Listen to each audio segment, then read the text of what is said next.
It's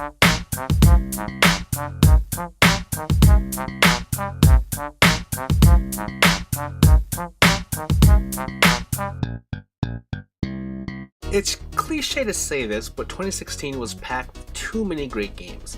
I have my pick of favorites, but I also compiled a set of hidden gems I think got overshot in the run of things. Games that scored relatively well around the press, but released during odd points in the year. Let's start first with Alienation. I can best describe this game as Halo meets Diablo. Like many digital-only indie games, I don't think it was as big as a hit as it could have been. Now for me, I'm always looking for the best digital online games, but a lot of people in this country and other parts of the world, I'm sure, don't have easy internet access, and if they do, it may be rationally restricted. My point is, fantastic gems like Alienation would be great to see in stores, especially for co-op fans looking for that next big game to play with their buddies. Of course, couch co-op was only implemented after a patch, so you'd have to have an online connection anyway, but I think you get my point. Sorry if this turned more into a soapbox than digital-only games, but I think Alienation speaks for itself anyway. Just go play it, and if you don't believe me quite yet, I do have a review on this channel as well. Next, Azure Striker Gunvolt 2. For those disappointed by Mighty No. 9 this year, look no further than this game. I enjoyed the first, but I think the developer, Inti Creates, nailed the sequel, fixing most of my problems from the original. The story isn't handled particularly well in that it's spoken in Japanese as you're playing the game, so if you want to pay attention, you have to continually stop the action, thus halting the sporadic flow of the game. That said, the crisp pixels and the actual action on screen is a colorful blast of awesomeness. For everything Mighty No. 9 did wrong and its homage to Mega Man, Azure Striker Gunvolt 2 does right. Next, we have Digimon Story Cyber Sleuth. Now, Digimon and Pokemon appeared during the same time frame in my life, which was about 6th grade. While I enjoyed both anime shows, I never got into the Digimon cards or any of the games as much as I did Pokemon. I think the annals of video game history will show most reviews of Digimon games don't stack up either. All that said, Digimon Story Cyber Sleuth is the first Digimon game I went full blast into only because the Japanese previews from last year were so positive. I'm always looking for a good PS Vita game to essentially give my little handheld purpose. Needless to say, I enjoyed it even, dare I say, more than the most recent Pokemon iterations.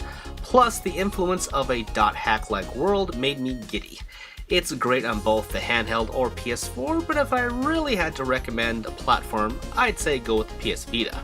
Even if you have no idea what Digimon is, I think you should try it out. Dragon Quest Builders. Now, here's a game where Minecraft was and still is a phenomenon, and I just couldn't get into it. Playing online with friends was interesting, but even my love of LEGO didn't translate fully into the game. I just didn't feel a purpose to build. Dragon Quest Builders fixes that by giving the player context. Even though it looks like Minecraft with a Dragon Quest skin, it also has a lot in common with the two Dark Cloud games in that you're trying to rebuild various destroyed regions in the world, fulfilling NPC requests and designing their rooms, which help level you up. It's more sim-based than it is an action RPG, and it does have its downfalls, like having to restart every chapter anew, but for all it does right, it does extremely well, so much so that I'll never go back to Minecraft again. Not that I was really planning to anyway. Next, Headlander. So another franchise that got shortchanged this year was Metroid. Hungry fans have been requesting a sequel from Nintendo for years now, and while they got one on 3DS, it was not what they and I were expecting. That said, the indie scene is full of great Metroidvanias, and I even made another top 10 list this year on my channel, to basically coincide with the release of Headlander. It's a bizarre twist on the genre as you're this flying head possessing bodies in a 70s sci-fi design world. The gameplay loop isn't as tight as Metroid, but it's still pretty great on the weird humor alone and its willingness to try new things. Make the jump, Nintendo fans. Or hey, maybe you'll even get lucky and it'll get ported to the Switch. Here we have I Am Setsuna. This is a game I'm guilty of overlooking as well until probably about a week ago. When it came out digitally only on PSN for $50, I wasn't sold even though it looked good and I wanted to try it out first. Generally, I rent games, and if I like them, I buy them afterwards, or if not, with the case of I Am Setsuna, I'll wait for a sale. Regardless of how and why I finally snatched up I Am Setsuna, and it's filling my Final Fantasy 15 sized hole, sweeping me into yet another fantastic Square Enix RPG that harkens back to both Final Fantasy X and Chrono Trigger. It's a somber journey through an ice-filled world, and with me living in the frozen tundra of Minnesota, it's a perfect fit for this time of year. I'm sad the West didn't get the PS Vita version as well, as I think it would have strengthened my already overwhelming love for it. But hey, I'll take what I can get, and you should too. Okay, Gigant. Speaking of the PS Vita, oh boy did this game come out of nowhere. When I saw the trailer for the game, visually I was stunned. I love cel shading in video games, and very little actually implement full animation that makes the game look fluid. While Gigant doesn't do this whole hog, the battle animations are crazy good. In terms of the gameplay as a dungeon crawler, I found it to be on the easier side of things, especially compared to other contemporaries like Etrian Odyssey. The story is a bit more melodramatic, and it doesn't have a very satisfying conclusion, but it gives this old anime fan just enough to keep me satisfied on an Evangelion level. Next, stories The Path of Destinies, and now speaking of cel shading, this game is gorgeous as well. Imagine the cast of Star Fox fighting off sky pirates on a floating set of islands with the combat of a Batman Arkham game or Assassin's Creed, and that's what this game is essentially about.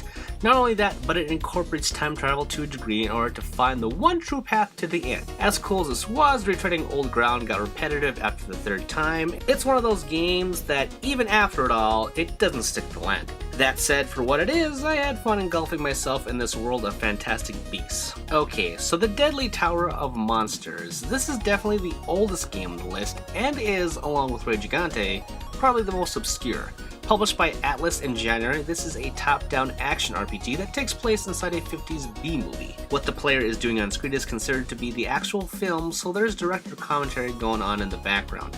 Dinosaurs look like they're made out of clay and moved with stop-motion animation. Winged creatures have strings attached to them. Some enemies look like they're literally wearing costumes, and the list goes on. Not only that, but the ending is one of the craziest twists I did not see coming this year. Gameplay may not be as tight as it is visually stunning in its homage, still I think it's worth a look. It really is like no other game out there. Finally, we get to the last game, and that is World of Final Fantasy. What would the list be without Final Fantasy on it anyway? Like Digimon, I think World of Final Fantasy outdoes Pokemon in several ways while keeping close to the Final Fantasy traditions. Set in a world where two twins are trying to find their mom, they're given the power to capture familiar monsters in order to stop an evil federation from destroying the world. As dire as that sounds, it's actually quite funny, although the dialogue does get in the way when it's trying to be cute. But the gameplay loop of catching new critters and evolving them via a sphere grid-like system from Final Fantasy X, it is addicting. If you've finished Final Fantasy 15 already and are still itching for more Final Fantasy goodness, then give this a shot. Even though I usually recommend the PS Vita version over the PS4 one, this time I'd say stick with the console. And that's the list. There are in no particular order, but I think you should really check them out. This is kind of just an excuse for me to talk about my 20 favorite games of 2016. Of course, I'll have my top 10 coming up soon, but these are very, very close to almost making my actual top 10 list. Okay, enough blathering. Happy 2016, happy holidays, Merry Christmas, Happy Kwanzaa, all that good stuff. Thank you for joining me. Did you know that was a Reaction Examiner video? If you liked it, you should subscribe to me to keep up with everything that I'm doing. Also, if you have some other interests, like sex for example, check out Tum Ups, which is a comedy sex podcast thing wherein my best friend and I check out the weird and abnormal and the erotic. And of course, you should support me on Patreon because, hey, I want to make the channel better and I want your help to do so. Plus, if you want to check out my writing, check out Game Jerk, where I have archives and new stuff for all projects, okay? You can find all the stuff and more in the description with the links below. Thanks for watching, and I will see you all next time.